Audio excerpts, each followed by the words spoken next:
Sveiki gerbėmiai, kaip ir žadėjom, mes vėl šitame eteryje ir mes prašome jūsų dalintis ir visaip kitaip ir nebėgti ten klausytis visokių marazmų į kitas vietas. Nes mes kalbėsime apie istoriją, o šitų dalykų jums niekas kitas nepapasakos išskyrus liudininkai, kuriuos mes sugraibome, atvedame čia ir jie jums liudija apie tą dabartinę istoriją. Mums ir Tomui Baranauskui, su kuriuo mes čia vainikuojame, gyvais liudininkais paramstome istorinį pasakojimą.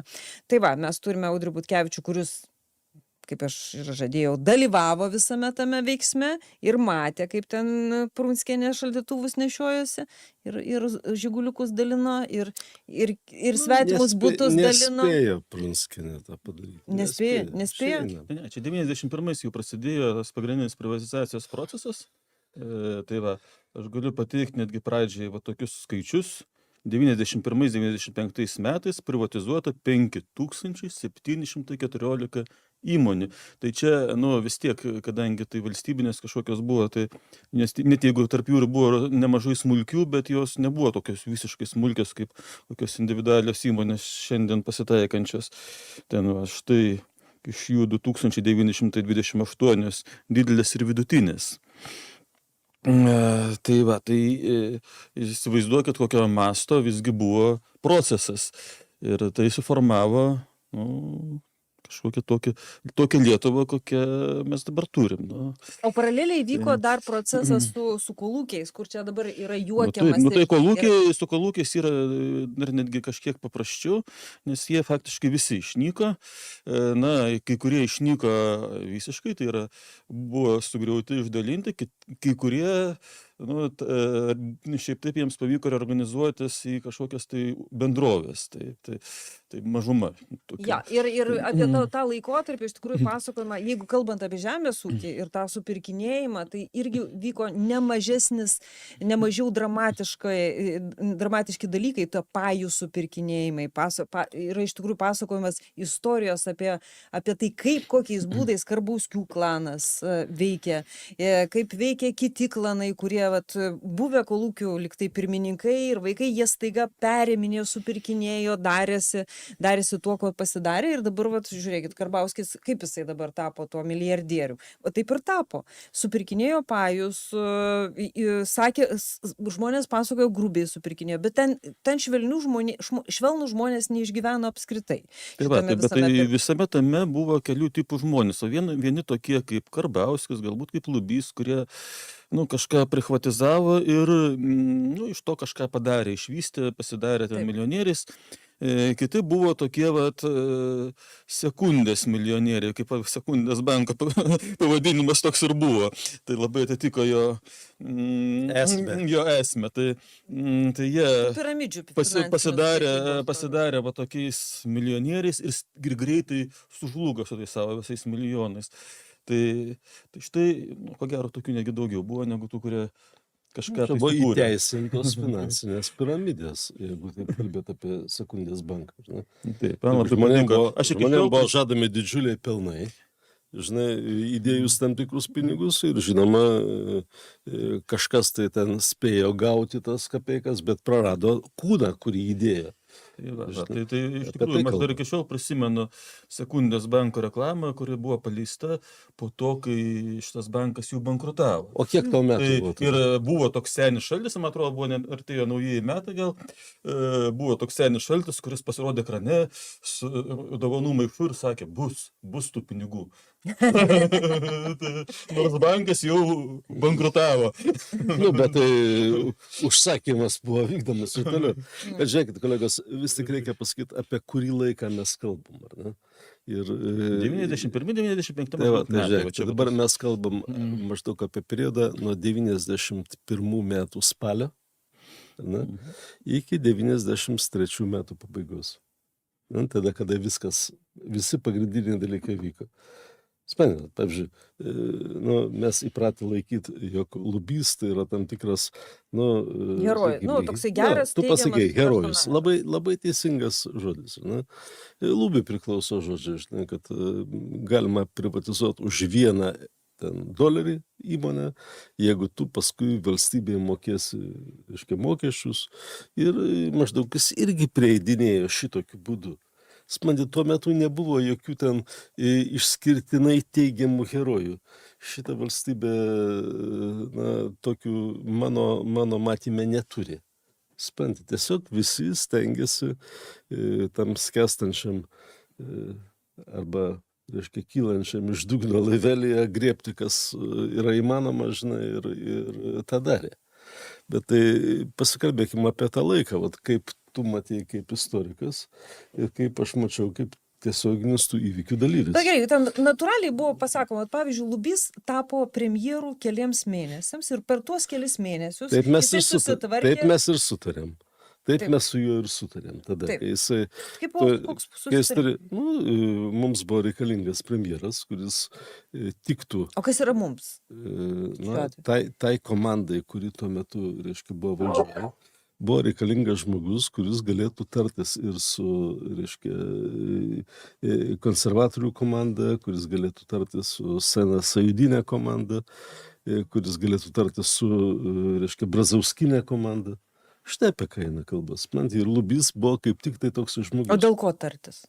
Užtikrinti stabilumą ir, na, tiesiog sukurt sąlygas valstybei, žinai, judėti toliau su savo ekonomika. Taip, aš tai galiu priminti, kad Lubys tapo vicepremjeru Abišalos vyriausybė. Abišalos vyriausybė buvo paskutinė paskirta dar, nu, sakykime taip, iš dalies Landsbergio Iki rinkimų. Taip, iki rinkimų dar Landsbergis kažkokią įtaką turėjo, nu, ten jis praradinėjo, jie ten sėmė, bet jis būtent Abišalą pasiūlė, o Abišalos vyriausybė buvo vicepremjeras Lubys.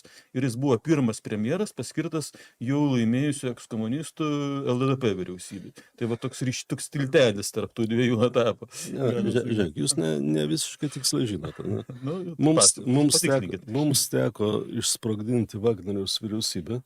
Suprantate, nes Vagnorius elgėsi kaip žmogus tiesiog ignoruojantis patį žodį kompromisas. Ne? Ir tokia atveju mes tiesiog surinkom vyriausybės narių balsus. Aiškiai, pasirašėm dokumentą, nukeliavom su tą dokumentu pas Landsbergį ir pareikalavom keisti ministrą pirmininką. Suprantate, todėl pats paskutinis parašas, kuris buvo padėtas, buvo Abišalos po to dokumentu. Jeigu supranti, ką tai reiškia. Kitaip šnekant, Abišala nebuvo Landsbergio statytas ministras pirmininkas. Bet jis pritarė bent jau Landsbergis. Tai buvo tos mūsų, reiškia, tuometinės vyriausybės, reiškia, ministrų, priimtas apsisprendimas dėl žmogaus, kuris galėtų būti tokia kompromisinė figūra šitoje sudėtingoje situacijoje. Ir mes pasirinkom Abišalą. Ir Abišalą tada, kai mes dėl to su juo pasišnekėjom, jis paskutinis padėjo parašą, reiškia, nugriauti Vagnoriui. Tai apie tai aš šnekėjau. O Vagnoriui reikėjo griauti kodėl? Todėl, kad, žinai, yra žmonės, kuriem negalima duoti valdžios. Jie pradeda siautėti. Tai buvo toks lietuviškas Trumpo variantas. O ką jis darė? Jisai, atsimenu, kopūstų kainas reguliavo, man atrodo, vyriausybėje. Be abejo. Čia visiškai atskira tema. Dėl to reikia, žinai, kviestis Albertą Sinevičių, čia supranti, ir kalbėtis apie ekonominius sprendimus. O dėl aplamai sprendimų priėmimo mechanizmo galiu ir aš papasakoti. Tai buvo žmogus, kuris vaidino, kad jis žino viską, kuris nesiderino, primetinėjo sprendimus, kurie buvo mums visiems nepriimtini. Labai abstraktu. Labai norėtųsi konkrečiau. Kokie sprendimai? Kitą kartą. Gerai. Tai dabar judame vis dėlto į tą pirminę privatizaciją. Jau Taudas Karosas mūsų kanale papasakojo labai išsamiai istoriją, kaip MG Balticas atsirado, kaip toksai dar paralelinė struktūra tam, kas vyko Kaune. Kaune buvo BSV. Vilniuje veikia MG Balticas, irgi supirkinėjo šitasgi akcijas ir ten visose tose schemose atsiranda tokios dedamosios dalis. Tai yra mafija greta, mafijinė struktūra, Vilniuje Vilniaus brigada, Kaune daktarai ten užsiminėjo labai intensyviai, pavyzdžiui, Henrikas daktaras man knygai papasakojo tokį epizodą, kaip jisai veždavo visą tą istoriją apie privatizaciją, apie tai, kaip jis buvo garantas tų visų prekių srautų, kaip jisai vežė šitą Spiritą Royal ir panašius dalykus. Tai yra kaip greta tos ekonomikoje būtinai reikėjo, kodėl būtinai reikėjo mafijos, va čia klausimas, kodėl reikėjo mafijinės struktūros ir greta, kodėl į visas tas struktūras ekonominės ateidavo koks nors žmogus su KGB antpečiais. Marcinkus sėdėjo prie EBSV. O, ten mūsų duris darinėjasi, girgžda. Tai va, aš galvoju, čia koks kaukutis atėjo. Va, tai, ir taip toliau, ten visur galima rasti tų žmonių, kurie su antpečiais sėdėjo ir čia kai kurie netgi viešbučius kažkokius tai darė, pavyzdžiui, Vilonas yra toksai viešbutis irgi tų žmonių įkurtas, tiesiogiai ant pečiuotų žmonių įkurtas. Tai kodėl reikėjo tokios schemos sudėtingos? Kodėl ne tik tai dori Lietuvos žmonės gavę čekius, visi dainuodami netapo kapitalistais, o čia staiga atsirado visokio tokių veikėjų keistų. Borė, Dekanidze. Pradėkime nuo to, kad čekių politika čia ir buvo Vagnoriaus pagrindinis žaidimas. Nuo pat pradžių buvo aišku, kad žmonėms bus padalinti čekiai, sakykime, ten įvertinant, kiek kokia gamykla kainuoja ir kiek, reiškia, ten kiekvienas darbuotojas turi gauti čekių, bet nei vienas iš jų negalės tapti šitos gamyklos savininku kaip po tokio. Todėl buvo aišku, kad prasidės čekių supirkimo mechanizmai įvairiausi. Ir tos supirkti čekius galėjo tik tai tie žmonės, kurie turėjo pakankamai daug pinigų ir tie, kurie galėjo ateiti pas čekius. O kas galėjo tuo metu turėti pinigų? Direktoriai gamyklų. Kaip tu manai, sakykime, lubisa, ne? Iš kur pasipinigai? Jis iš algos turėjo gyventi. Tu supranti, kad nei vienas sovietinės gamyklos direktorius negyveno iš algos. Pas visus soduose buvo prikastas laiku su valiutos atsargomis. Čia buvo tiesiog klasikinė schema. Turės laikosi laikė, lubys? Aš nežinau, ar lubys laikės laikosi. Bet tuo metu atsidaryti sąskaitas užsienyje ir prasidėti pinigus buvo ganėtinai problematiška, todėl įvairūs gamyklų direktoriai, kaip ir jau tada stipriai praturtėję įvairių kooperatyvų žmonės, supranti, jie tiesiog kaupė pinigus, tiesiog pasakysiu, valiutos pavidalų, kasė, slėpė, doleriais. Doleriais, svarais, markė tuo metu buvo labai patogus dalykas ir labai, labai populiariai. Ir visi tie, kurie atsimena tą laiką, supras, iš kur tas didelis banditizmas buvo toks. Todėl, kad buvo masė grynų pinigų, ypač Lietuvoje, pas įvairių žmonės, tiek pas buvusius gamyklų direktorius, kurie buvo viena tokia labai rimta grupuotė, ir naujieji ten nepmanai, kurie užsidirbo greta šitų gamyklų, naudodami gamyklų resursą pagrindinį. Pavyzdžiui, Lietuvoje buvo ganėtinai neblogai išvystyta lengvoji pramonė. Ten įvairūs fabrikai, kurie gamino siūlus, mezgė ir panašiai. Tai jų produkcija buvo masiškai vagiama. Toliau visas Kaunas gyveno ant to, jog ten Kauno priemiesčiuose veikia mezgimo fabrikėliai. Buvo gaminama pagal ten įvairius užsieninius pavyzdžius labai blogo skonio, bliuskos. Ant tų bliuskų, vieni jas mezgė, kiti ant jų purškė įvairius piešinėlius. Treti tas bliuskas vežė. Bitlovkės tai vadinasi. Bitlovkės, kitas daktaras pats asmeniškai su daktarienė mezgė Bitlovkės. Kiti tas Bitlovkės vežė į Piterį ir į Maskvą. Čigonai ten pardavinėjo, vargšai ruskeliai pirko. Supranti, ir visas tas reikalas, jisai per ten Gorbačiovo valdymo periodą jisai sukūrė pakankamai didelius pinigus. Supranti, ir vat, žmonės, kurie turėjo tuos pinigus, jie tapo pagrindiniais privatizatoriais.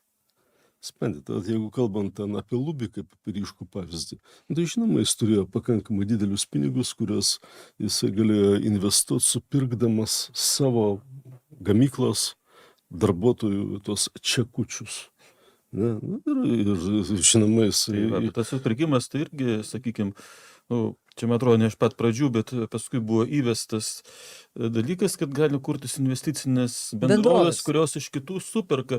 Ir jos labai gražiai, ten buvo tokia schemutė, kur, sakykime, superka tas investicinės čekius, o paskui pasikelbimas bankrotas ir nelieka tos investicinės. Čia yra sekanti. Bet čia yra statistika tokia. 92-95 metais susikūrė net 406 tokios investicinės bendrovės ir 500 000 žmonių jiems atidavė savo čekius. 500 000.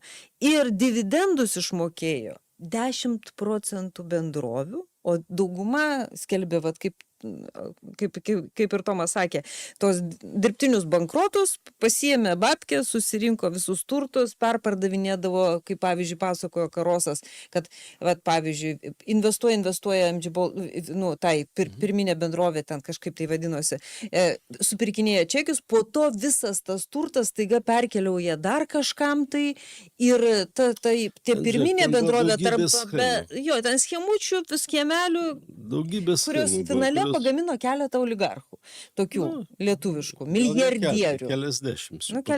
Milijardierių pagamino keliasdešimčių. Paskui jie visi išgaišo, žinai, ne visi. Ir buvo keletas. Ne, bet tu klausai apie dar dvi kategorijos žmonių. Tai yra apie KGB darbuotojus ir mafijozus. Ir apie mafijozus. Žiūrėk, aš tau papasakosiu vieną istoriją, kur man yra išskirtinai graži. Buvo toks mafijozas, reiškia, su klička arba slapyvardžiu Smauglys. Spranti, ir dabar ateina Smauglys jis ateina į susirinkimą, kuriame sprendžiama, kas nusipirks, sakykime, lentpjūvę. Spranti. Aš papasakoju, koks aš durnas tuo metu buvau, žinai, nes nenusipirkau lentpjūvės. Bet ateina Smauglys į reiškia, lentpjūvės ten pirkimo svarstymą, kur įvairūs žmonės ruošiasi siūlyti, kiek kas turi čekučių, kad jie įsigytų.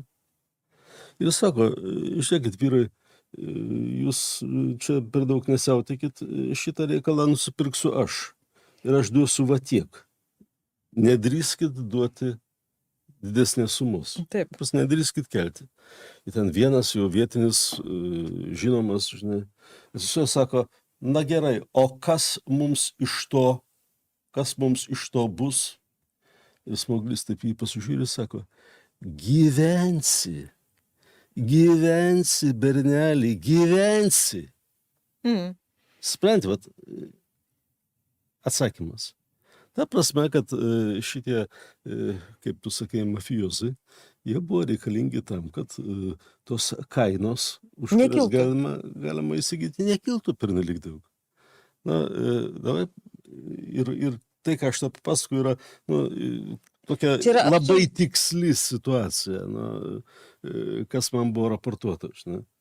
Nes tuo metu Brazauskas, kuris kovojo su šitą situaciją, kiek galėdamas, jisai mane ir tuometinį, reiškia, vidaus reikalų ministrą buvo pasikvietęs, prašydamas, jog mes sukurtume kažką panašaus, ką padaręs buvo Lukašenka.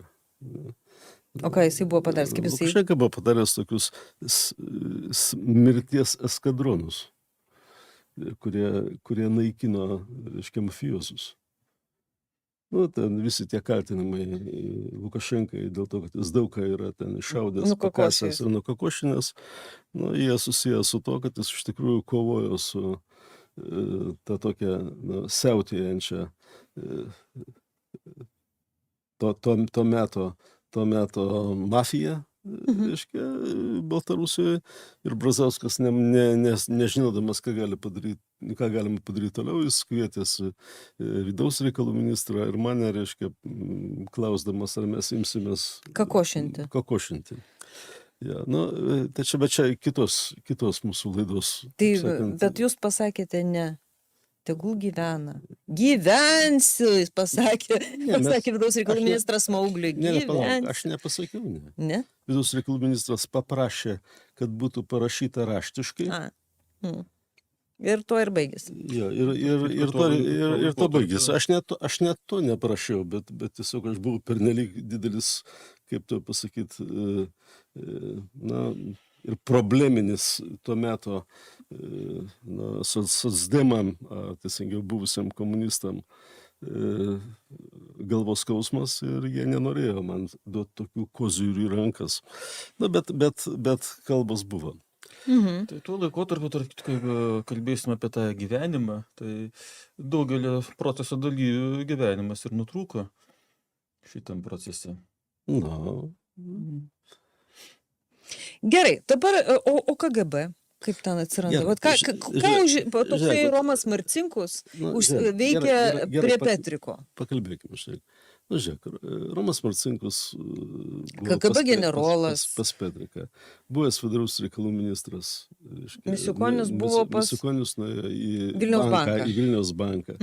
Suprantate, žiūrėk, koks dalykas. Vis tik to meto situacijoje šitie žmonės buvo išskirtinai gerai paruošti ir su išskirtinai gerais ryšiais.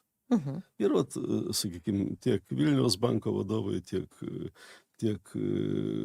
ten komanda pas Petriką, jie puikiai suvokė, kad su tais vietiniais banditėlės ir savo tokiu, primityviu, provincialiu žaidimu jie nieko nepadarys, nes tuo metu mūsų pagrindinė rinka ir žaidimo laukas buvo buvusi Sovietų Sąjunga. Ir ten reikėjo ryšių. Ir bankam reikėjo ryšių. Ir tom naujai paimtom, reiškia, į ten naujųjų oligarchų rankas įmonėm buvo reikalingi ryšiai. Buvo reikalinga gauti medžiagas, juk Lietuva negamino nieko tam, kad kokią nors gamyklą turėtų iš ko veikti. Tam buvo reikalingi susitarimai. Tam buvo reikalingi susitarimai Rusijoje ir Vidurinėje Azijoje. Ir žmonės, kurie turėjo tokius ryšius, kurie turėjo buvusi didžiulį tinklą, mechanizmą, kokiu buvo KGB. Jie buvo aukso vertės. Ir čia ne todėl, kad ten kažkokia tai mistika būtų KGB, bet toks, sakykime, žmogus kaip Marcinkus, jis galėjo pakelti telefono ragelį, paskambinti bet kuriam buvusiam kolegai, sakykime, į Azerbaidžaną ar į Alijevus, ar į Maskvą ir automatiškai išspręsti visus klausimus. Čia buvo tokia to meto labai veiklus mechanizmas. Jeigu tu pažiūrėsi į šiandieninę Rusiją dabar, tai taip pat ten visi klausimai yra daromi per specialiasias tarnybas. Ne tik tai tiek, kad jau Lietuvoje nebeliko to lygio žmonių, kurie galėtų padaryti tokį skambutį ir kalbėtis. Buvo ten, pavyzdžiui, kuris ten toksai vatnikas baisusis iš tikrųjų sukūrė visą tą ryšį, bent jau taip gyrėsi ir tas nebuvo paneigimas, kad Urbonui, kuris yra Juknevičienės brolis, visas tas važiavimas geležinkeliais ir ryšys su geležinkeliu ten tais vadais, tai būtent padarė kažkoks tai veikėjas toksai per savo ryšius. Mielai tikiu, supranti, nes Juknevičienė nesibodėjo ten jokių... Čia ne jinai, čia jos brolis. Tai tas pats. Jo.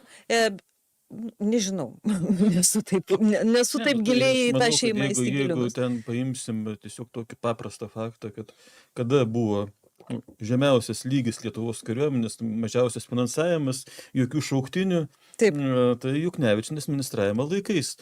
Ji labai garsiai šaukė į kovą prieš Rusiją, bet ką ji darė, būdama ministrė, tai čia buvo pats dugnas Lietuvos kariuomenės raidoje. Pats dugnas buvo Stankevičiaus ministeriavimas. Pats dugnas. Bet mes ne apie tai Ne tik šiandien. Ginevičius. Grįžtame vis dėlto prie Algirdo Mykolo Brazausko, nes jo dalyvavimas jam vadovaujant procesas buvo suformuotas ir jisai vyko. Ir šitoje vietoje aš atsimenu kitą istoriją. Jau vėliau, aš atsimenu, kad pas mane atėjo, aš tada dirbau verslo žiniuose ir tada buvo perdalyjama dujų importo, rusiškų dujų importo rinka. Ir buvo kažkoks tai žmogus pavardė Čepas, man atrodo, Čepas, bet ne tas, kurį nušovė ten kitas Čepas. Ne daktaro Čepas, ne koks nors ten, bet kitas Čepas. Ir ten mano gerai pažinotas žmogus. Jo, ir jisai gavo su beisbolo lazda kaip tik tą dieną, kada Brazauskas Kuršių nerijoje persitarinėjo su dujų vadais Rusijos, su Olegperovu, man atrodo, jisai buvo atskridęs, persitarinėjo, kas dabar turės. Nes čia man tą mintį užvedė vienas iš mūsų šito žmonių, kurie čia komentuoja aktyviai pakankamai šitą visą reikalą ir užsiminė apie Viktorą Uspaskichą. Va tada Uspaskichas ir atėjo į dalį Lietuvos dujų. Ir vyko tie visi pasidalinimai ir tų stambiųjų dalykų, kaip tokių infrastruktūrinių dalykų, energetinių, su ta pačia Rusija. Vat, o kaip čia tada suprasti tokią istoriją? Jisai veržėsi tas Čepas į dalį, jisai pažįsta visą tą chebrą, kažkas tai prieina, duoda su beisbolo lazda žmogelį per galvą, nes jisai iki tol turėjo tą dalį. Čepas turėjo labai gerus ryšius Maskvoje. Taip. Ir, kaip supranti, dujos ateina iš anapus. Taip. Ir kadangi reikėjo išstumti tokį konkurentą, Čepas buvo supirkęs, ne tik tai Lietuvoje, jis buvo supirkęs ten Prancūzijoje, net uostą buvo įsigijęs. Supranti, tai buvo rimtas verslininkas. Žinai, tokiam versle kaip dujos be politinių ryšių tu nieko nepadarysi. Ja, taip, kad kadangi jis kūrė savo imperiją, reikėjo jį pašalinti, tai tvojo per galvą prie garažo. Tai buvo bet tai nežinant Brazauskui. Aš manau, kad nežinant, nes kaip ten bebūtų, žinai, Brazauskas jis laikėsi tam tikrą padarumo, jis tokiuose dalykuose nedalyvavo.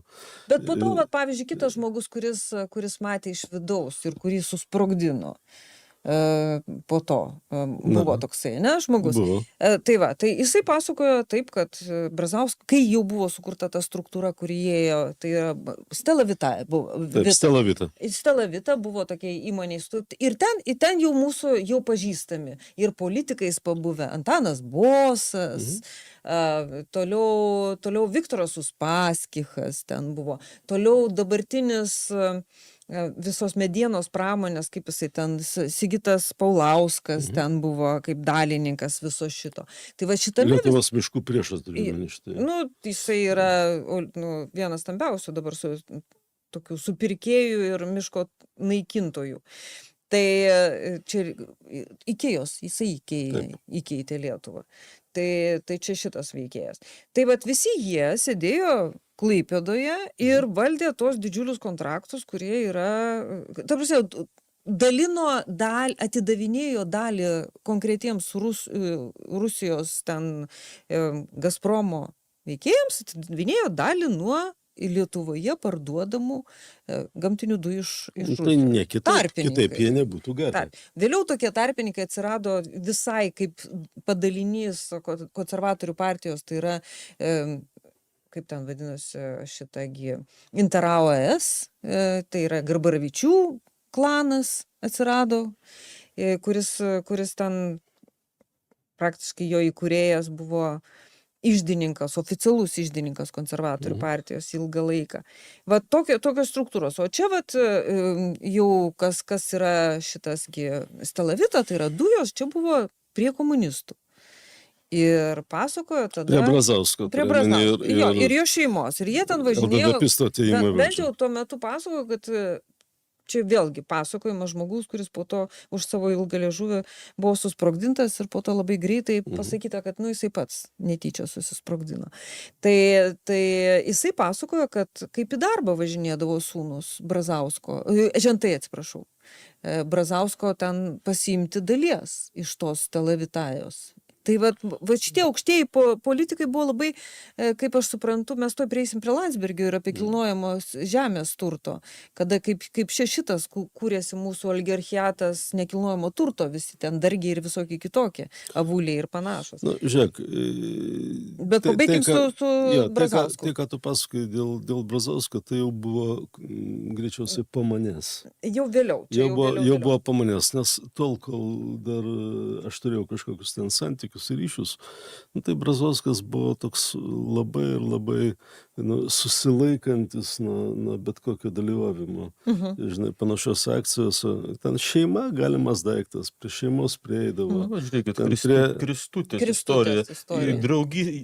Kaip Brazauskas padovanojo ją draugystę. Ten kitaip yra. Jai padovanojo draugystę, vėlgi kitas dabar, kur Tapinas sakė, kad jisai yra ta prasme, ne vatnikas ir kaip jisai ten, dabar keitė pavadinimus ten visokius, bet ten buvo iš tų rankų gauta pigiai akcijų. Nu, aš tiesiog tik, žinai, dėl tos draugystės. Irgi mažmeninis tuo metu Lukoilo kolonėlės, dabar jau jos kitaip vadinasi, tai vat savininkas, jisai šitame smarkiai sudalyvavo. Atiduodant, šeima sudalyvavo, atiduodant Kristutei tas akcijas. Bet Brazausko statusas tai nebuvo nereikšmingas. Jisai buvo labai reikšmingas, iš principo ten susitvarkant visą tą tinklą ir Lukoilo visi tie dalykai ir Mažeikių naftos, ten visi tie iki privatizaciniai dalykai irgi dalyvavo. Tik negali sakyti, kad, pavyzdžiui, Brazauskas ne prie ko. Aš nesakau, kad jisai buvo šventas. Aš tau pasakoju, kad tuo metu, kol dar aš dalyvavau ten vyriausybės veikloje, ten dar viskas kitaip atrodės. Kristutė ne veltui Floridai paskui viskas įsisuko labai greitai. Tvarko. Tai ten gerai, pažiūrėkim, ką čia nupaišėt ant to mūsų. Jūs minėjot, kad Landsbergį paminėjot, o čia yra nupaišytas. Kodėl jūs jį čia įdėjo tarp tų oligarchų? Čia yra rašytojas režisierius. O tai tuo laiku labai neprastai, aš taip įsivaizduoju, kad jisai nesipasakojo šitos dalies savo gyvenimo, bet sūnelį turėjo. Jo, sūnus, jisai netapo jau Sąjūdžio, nors buvo kviestas. Tas žmogus, kuris iš tikrųjų turėjo užimti vietą Sąjūdžio iniciatyvinėje grupėje. Taip, o ne jo tėvelis. Bet gavo staiga galimybę išvažiuoti į Prancūziją, išvažiavo į Prancūziją, tėvelis tapo, kuo jisai tapo. Tai vat tuo metu, ne tuo metu, šiek tiek prasideda dalykai su žemės grąžinimu. Visi. Iš pradžių buvo sugalvota ten rėžiais padalinti visiems po truputėlį, bet po to buvo apsigalvota ir prasidėjo žemės grąžinimas ir grąžinimas toksai, kad staiga prireikė neįtikėtino dalyko. Saulius Pečeliūnas, ne? Jisai staiga amžinatilsį, bet jo šeima gyvens amžinai ir labai gerai, būtent už tą tikriausiai sprendimą, nes tikrai mano kaimynas, aš laiks nuo laiko ten šunį pravedu, tai labai gerai gyvena. Pučistas. Vienas iš savanorių maišto pagrindinių kurstytojų ir veikėjų, už tai nusipelnęs Landsbergių šeiminai. Ne tik. Vėliau jisai gavo prašymą, bent jau taip pasakojo, sakė, man labai gėda dėl to. Bet būtent jisai parašė tą įstatymo projektą, kad žemė gali būti kilnojama, kad žemę galima atsikelti. Ir taip Velionės Landsbergienės žemė atkeliavo prie Vilniaus, į Smėlynus, o kadangi viskas kilnojama buvo pagal žemės derlingumo balus, tai kadangi ten buvo užkampėje derlinga žemė, tai prie Vilniaus jinai tapo, išdidėjo, nes ten sakė, labai prasti smėlynai. Bulba neauga. Ir ten... Blogai. Tai jeigu ten kažkur toli galima buvo užsiauginti daugiau bulvių, tai čia bevertė nepasisekė žemė. Atsikėlė tą žemę, važiuojant į Nemenčinės, posūkis į Miškonis, po kairę pusės. Taip.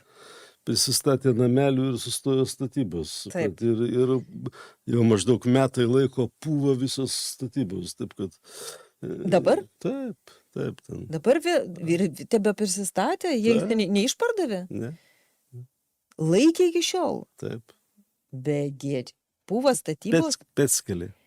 Nu, va čia yra tas momentas yra, toksai jų, nu, bet jie kitaip Tai savo. dauguma tų Ką tu privatizuotojų, iš muzikanto nori, žinai? apie dauguma tų Čia privatizuotojų, jis apie kurias muzikantas. mes kalbėjom, labai Jie greitai labiau myli bankrutavo. biudžetą. Jie nebuvo kažkokie labai ūkiški žmonės, o čia buvo sakoma, kad pagrindinė ideologija viso to privatizavimo. Avulis irgi muzikantas. Privatizavimo ideologija buvo tokia, kad privatininkas efektyviau valdys turtą negu valstybė. Deja, Tai labai smarkiai dauguma nepasitvirtino.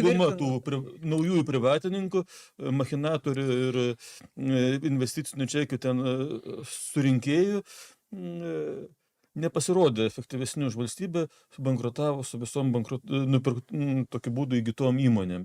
Tai čia, sakykime, mažesniu mastu kažkoks neefektyvus panaudojimas, o lengvai įgauta turto. Tai vat, žiūrėk, pats tiesiog tik patvirtini tą mano tezę, kurią aš sakiau, kad tais laikais tam, kad valdytum ten įsigytą turtą, tam buvo reikalingi labai rimti ryšiai. Kadangi visas turtas jis buvo organizuotas taip, kad jis galėtų veikti tik tai turint kontaktus su ten analogiškom arba panašiom įmonėm buvusios Sovietų Sąjungos teritorijoje. Tai buvo visiškai kitoje logikoje sukurtas turtas ir jo aptarnavimas. Tai va, tai dabar taip apibendrinant visą šitą dalyką, tai va, tie visi tie metodai, kurie buvo naudojami, apgaulės ir neskaidrus metodai, nes kaip privatizacija tapo prichvatizacija. Pirmiausia, buvo nepagrįstas turto nuvertinimas ir taisyklių apėjimas visoks. Schemos įvairios, būtent tos nusikalstamų grupuočių dalyvavimas visame tame. Kriminalinės pasaulis mes apie tai šnekėjom. Toliau eina finansinės piramidės ir žmonių rinkimas. Tai EBSV, Gintaras Petrikas. Visą laiką reikia prisiminti. Gintaras Petrikas labai neblogai dabar gyvena, kaip aš suprantu, Londone. Ir jo brolis ten tebevaldo turto daug. Jie per tarpininkus išlaikė įtaką ir aš atsimenu, kaip Gintaro Petriko metais buvo, kai jis buvo čia teisiamas ir taip paglostytas teismo, tikriausiai už tai, kad tylėjo ir nieko nepapasakojo apie visas schemas. Tai viena moteris pasakojo, kaip tos pačios schemos buvo taikomos jų tuo metu, kada Petriką parvežė. Kaip jisai pats dalyvavo periminant įmonės kartu su labai garsiais advokatais, kurie dabar matyt tų dalykų nenorėtų papasakoti. Bet iš principo tos schemutės, jos atkeliavo į šiuos laikus visos. Ir išstumimas, perėmimas įmonių ir taip toliau. Ir, šitos visos Sekundės, holdingo kompanija, po to ten Litimpex, Inovacinis bankas, Vakarų bankas, visos tos finansinės Nieko piramidės. sudėtingo, Rūta, nebuvo. Žinai, tiesiog čia nereikia galvoti, kad tai buvo kažkokie tai talento kupini žmonės. Viskas paprasta.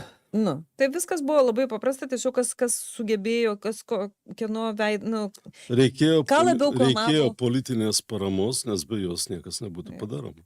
Ten- Reikėjo jėgos, nes be jos niekas nebūtų padaroma. Štai taip ir vyko.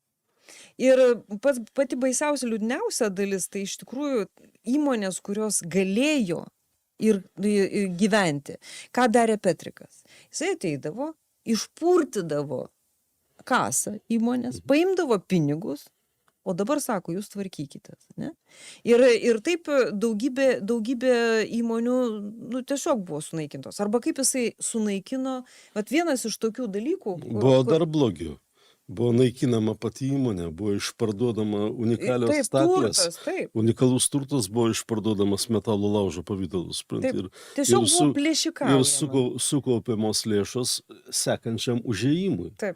Taip, kad čia nusikaltimas buvo kur kas rimtesnis, negu kad tiesiog paimti įmonę. Arba, pavyzdžiui, žvejybinis jūros laivynas. Taip, daugelis dalykų, kurie buvo privatizuoti, šiandien nebeegzistuoja. Taip, kaip antai žvejybinis jūrų laivynas. Lietuva turėjo krūvą laivų, kurie žvejojo pasaulio vandenynuose. Lietuvoje 10 Taip. pasaulio valstybių, kurios dalinosi kvotas. Taip. Ir staiga ateina žmonės, kurie čia šviežiai sudalyvavo visose skandaluose dėl ne Baltkepų, čia buvo Navickų visos istorijos. Navickų istorijose tas pats Trinkūnas. tampa, jisai paskutinis buvo Lietuvos žvejybinio jūrų laivyno vadovas ir išnyksta tas žvejybinis jūrų laivynas. Ir atsiranda, va, toksai... Nebe skandinavų pagalbos. Nebe skandinavų pagalbos. Va. Jisai Išnyksta. Išnyksta. Yeah. Todėl, kad užsakymas toksai buvo, konkurentą sunaikint, laivus šviežius, naujus, supjaustė gabalais, tiesiog sunaikino. Ir niekas už tai nesėdo. Ir dėl to va, tas nebaudžiamumas šitų visų operacijų, mūsų tokių didžiųjų operacijų, tokių, kurios dabar vat vyksta, pavyzdžiui. Ne veltui čia yra, pavyzdžiui, tokie veikėjai, klaus manęs, va, iš kur Rokas Masiulis čia atsiranda, arba iš kur čia investuotojų forumo vadovas. O todėl, kad tos schemos po to pereina nacionalizuojant, privatizuojant natūralias monopolijas Lietuvos. Kaip antai energetinė sistema Lietuvos, tas pats Ignitis, kaip staiga tampa natūrali monopolija. Jis neturėtų būti ten jokio privataus kapitalo. Todėl, kad čia yra, taip iš viso negali būti, nes jie piknaudžiauja, gali tokiu atveju diktuoti ir nuskurdinti valstybę, ką jie ir daro. Koks yra, visgi privatizavimo metu, kai kurie dalykai buvo palikti kaip neliečiama valstybės nuosavybė, sakykime, medicina, švietimas. Tai štai, žiūrėkit, kas atsitiko po to, kai nebeliko tų įmonių, kurios pirmojos ir galbūt antroji bangoji buvo privatizuojamas. O čia visai nesenas dalykas. Juk faktiškai štai Gabrieliaus Landsbergio šeimos verslas yra susijęs su švietimu.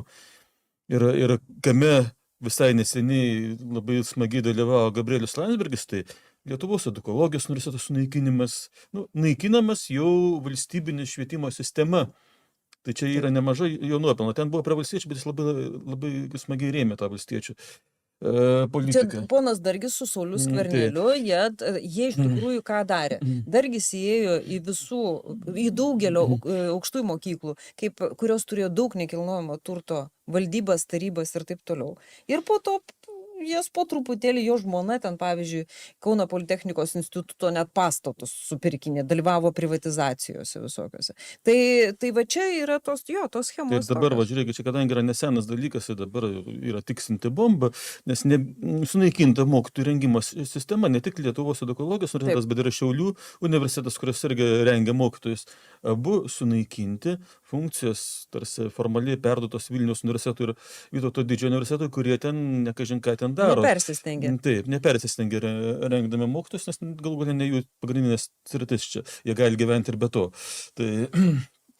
Tai čia dar tas dalykas labai greitai išlys tos švietimo sistemos naikinimo. O taigi ruošiama dirva tam, kad viską perimtų tik tai privačios mokyklos, kurių didžiausias, ko gero, tinklas yra kieno rankose? Ne ko gero, iš tikrųjų, didžiausias tinklas. Tai va tos schemutės, jos keliauja, mes čia, aišku, taip mėginam apibrėžti tą visą laikotarpį, kad žiūrovai pajustų tą visą tokį laikmečio dvasią, bet kas svarbiausia yra iš tos, ką reikia iš to ištraukti ir kas yra svarbiausia tikriausiai, kad visos tos schemos, jos niekur nedingo, jos nesibaigė. Jos yra tęsiamos ir toliau. Ir žmonės, kurie dalyvauja šituose visose schemos, yra tie patys. Jie būriuojasi tuose pačiuose, taip pat būriuojasi. Ir tu, kada pasižiūri vakarėlius pas kokį nors investuotojų forumo vadovą, tu pamatai tuos pačius veidus. Gal pasikeitė vienas kitas ten, kažkoks tai jaunesnis, bet iš tos pačios grupuotės. Dabar tų schemų taikymas gal šiek tiek sumažėjo dėl paprastos priežasties, nes beveik nebeliko ką privatizuoti. Viešai sektorių. Dabar pereita į viešai sektorių. Bet dabar yra pats baisiausias dalykas, nes pereita prie to, kas tais laukinės privatizacijos metais buvo laikoma neliečiamu. Taip, atrodė švietimas, sveikatos apsauga, dar... Nes to, kas liečiama tuo metu buvo, jau nebeliko. Prasidėjo tie etapai, o schemos yra tos pačios. Politinė galia naudojama šitiems dalykams, tik tai tiek, kad grupuotės stumdosi. Yra pora grupuočių tokių, tai kažką tai iš vienos grupuotės pasodina, ten STT sudalyvauja, dar ko nors, bet lyg tai viskas tokiam baltesnėm pirštinėm, nieks nešaudo dabar gatvėje tų, kurie ten nori, arba nesprogdina kaip 90-aisiais. Bet pasekmės iš principo yra ko? Kitokios, Audriau? Nu, pasekmės yra labai panašios. Tiesiog jėga yra kitokia naudojama, tada viskas buvo žymiai brutaliau. Nu va. Tai va tokia istorija mūsų, tokia ši istorijos laida, pasišnekėjom apie pirminę privatizaciją, apie tos pagrindinius žmonės, apie pagrindinius veikėjus ir dabar mes tiesiog stebėdami prisimindami anuos įvykius, stebėkime, kas vyksta dabar. Nes dabar vyksta vėl eilinis turto perdalymas. Ir čia labai teisingai buvo pastebėtas, man atrodo, Egidijus Nasevičius pastebėjo, žiūrėkit, tokia neturtinga valstybė prarado dar greta, eksportavo 1 milijoną savo gyventojų, kaip pigią darbo jėgą į vakarų Europą. Ir nepaisant to, milijardierių Lietuvoje su Lietuvos kilmės dokumentais daugėja. Iš kur jie atsiranda? Iš ko jie tarpsta? Jie tikrai neišrado šiaudelio su nulenkiamu galiuku. Jie iš tikrųjų nepadarė kaip koks nors Maskas raketos, kuri sugrįžta iš kosmoso ir nusileidžia į tą pačią vietą. Jie tokių dalykų nepadarė. Jie turi ir jie tikrai nepadaro verslo už Lietuvos ribų. Pavyzdžiui, toksai Maksimos Numa, jisai mėgino atidaryti Londone kavernę. Jinai bankrutavo. Jisai ten užsiminėja, tiesiog pensininkauja kažkur. O čia Vilniaus prekyba dar yra toks sėkmingesnis pavyzdys, nes tai galų gale kažko kūrimas ne šiaip laivų supjaustymas į metalo laužą. Ne, tai buvo sunaikintas. Vilniaus prekyba yra sunaikintas. Čia galima kalbėti apie šitą visą tuos tinklus. Vilniaus prekyba tai yra sunaikintas smulkusis verslas. Smulkieji prekybininkai. Ir viskas yra išstumti gamintojų smulkus. Visi. Nes nėra kur parduoti. Jiegi atvaro viską iš didmeninių bazių kažkur tai veža. Jie neveža. Jie Lenkai prigamina mus. Pas mus lietuviškų prekių nebelieka, jos nebekonkurencingos pasidaro. Tai yra monopolizavimas, sakykime, bet tai nėra toks tiesioginis primityvus naikinimas. Kuris uždraudė Venco knygą, J.D. Venco knygą uždraudė, Staškevičius, buvo vienas iš tų, kuris dalyvavo pačiuose purviniausiuose dalykuose, Leo LT ir taip toliau.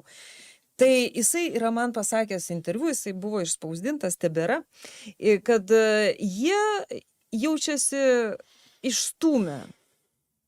Jisai ten sakė 10 000 smulkiųjų prekeivių iš Lietuvos, privertė juos emigruoti. Nes žmonėms tiesiog neliko vietos. Tai va čia, kai Pati darbingiausia, pati efektyviausia mūsų visuomenės sluoksnį. Jo, kaip lygiai tas pats investuotojų forumas, jisai sako, o kam jums reikia to smulkaus verslo? Eikite pas mus dirbti, mums trūksta darbo jėgos. Ir šitas šnekėjimas, jisai ateina iš 90-ųjų. Ir tas Roko Masiulio naglas ryžas veidas, kuris muchlevoja prie kortų stalo, ir jo niekas neišvėja iki šiol, nepaisant to, kokius jisai nuostolius jisai Lietuvai padarė. Vien jau su tas teltonikos visas ta istorija, ne? Taip va, sumuklevoja ir tiek. Jisai socializuoja, visa tai yra tų laikų. Tik tai tiek, kad dabar viskas paslėpta po tokio, jie valstybinė įmonė. Va čia yra, žinote, jisai valstybės vardu dabar tai daroma. Anksčiau tai buvo daroma kažkokio tai ten Mockaus vardu, dar kieno nors vardu, kokio nors ten daktaras kažką tai darė, privatus asmenys. Čia dabar jie privatizavo valstybę. Per tą laiką jie susiprivatizavo valstybę. Jie turi ją. Ir niekam neatsako, nes tu nueik pas jį, paprašyk ataskaitos. Taip, šiuo atveju tenka tik tai, kaip sakant, džiaugtis, kad kai kuriais atvejais gal iš tų privatizavusių dar buvo ir sėkmingesnių verslininkų, kaip ten koks lubys ar panašiai. Dundulis koks nors, Taip, kuris ten ateina dar bet čia, pasibarti. kaip Dievas davė šiuo atveju. Čia buvo ne sakykime, tos sistemos nuopelnas, bet vieno kito individualaus asmens dar sugebėjimas kažką padaryti iš to. Ir labai niekingas požiūris tų žmonių, kada jie pradeda samprotauti būtent apie viešasias paslaugas, apie Lietuvą, apie kultūrą, jie dabar jau samprotauja apie užsienio politiką. Ir tokius dalykus, nes Petrikas apie užsienio politiką bent jau nepezėjo, ne, televizoriuose. Jisai ten užsiminėjo savo aferom. O šitie, jie jau vairuoja, jau čia yra ta publika, kuri prišliaužė iki vairo. Ir bent jau uždėjo rankytės ant vairininko, žmonių rinkto vairininko. Žiūrėkit, ir dėlioja. Toks Dargis. Taip, tai jis irgi suvaidino labai nemenką vaidmenį, naikinant tą patį Lietuvos edukologijos universitetą. Taip, pagrindinį vaidmenį. Taip, dėl paprastos priežasties, čia panašu į laivų supjaustymą. Jam reikėjo sklypą, kuriame stovi edukologijos universiteto pastatas, labai geroje vietoje, prie Neries netoli Seimo. Taip, Lietuvos širdis, galima sakyti. Tai va, tiesa, jis negavo, bet čia jau kiti dalykai. Bet jis pats ėjo į komisiją, kuri priejo išvados, kad Lietuvoje per daug universitetų. Taip. Per daug universitetų pas mus. Įsivaizduokit, vyriausybė su juo tarėsi. Koks cinizmas. Pas mus per daug universitetų. Verslui reikia gal kasininkų daugiau, ką čia dabar universitetai kažkokie. Durnių jiems reikia daugiau. Durnių, nemokytų žmonių jiems reikia daugiau. Tai ką, toksai mūsų moralas šio vakaro. Aš dėkoju mūsų šio vakaro prelegentams, Audriui Butkevičiui, kuris matė viską iš vidaus, Tomui Baranauskui, kuris įkvėpė šitą visą Matė iš išorės. Ne, jisai istoriko žvilgsniu, kai žiūri, tai tos visas tas tendencijas suvesti ir sužiūrėti ir apibendrinti ir pasižiūrėti tokio kaip detektyvo žvilgsniu į tą visą dalyką. Tai Tomui tikrai didžiulis ačiū. Ir mes dar turime keletą temų. Bet porą bent temų, ne? Mes armiją, kariuomenę reikia išvesti, nes mes ten jau kalbėjom šiandien. Ne šiandien. Mes jau apie ją kažkiek kalbėjome, ten savanorių iš to kontekste, bet galbūt verta ir padaryti. Čia visiškai kita tema. Jo, čia visiškai kita tema ir mūsų santykių su Rusija reikėtų aptarti atskirų dalykų.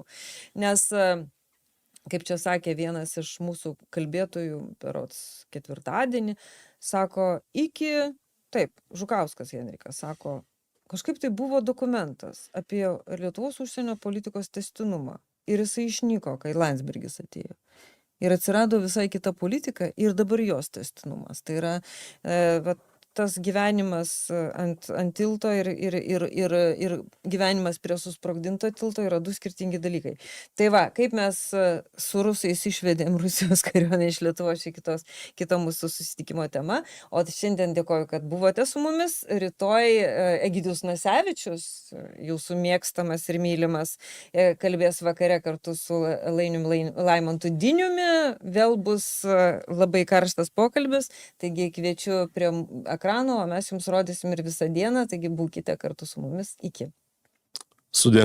Viso geriausio.